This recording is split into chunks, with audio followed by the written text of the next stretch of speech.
حضرت عائشہ اور حضرت عبداللہ بن عباس رضی اللہ عنہم دونوں نے کہا کہ جب رسول اللہ صلی اللہ علیہ وسلم وفات کے لمحے طاری ہوئے تو آپ اپنی ایک چادر اپنے چہرے پر ڈالتے تھے اور جب جی گھبراتا تو اسے چہرے سے ہٹا لیتے تھے۔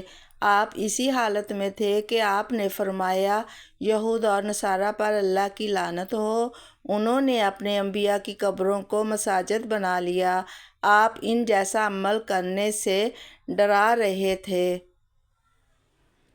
حضرت عائشہ رضی اللہ عنہا سے خبر دی کہ ام حبیبہ اور ام سلمہ رضی اللہ عنہا نے رسول اللہ صلی اللہ علیہ وسلم کے سامنے اس گرجے کا تذکرہ کیا جو انہوں نے حبشہ میں دیکھا تھا اور اس میں تصویریں آویزاں تھیں۔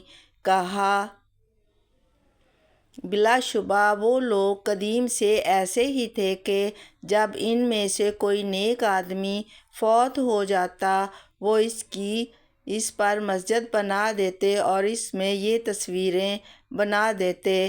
یہ لوگ قیامت کے روز اللہ عز و جل کے نزدیک بدترین مخلوق ہوں گے۔ رسول اللہ صلی اللہ علیہ وسلم نے فرمایا، اپنے مرنے والوں کو لا الہ الا اللہ کی تلقین کرو۔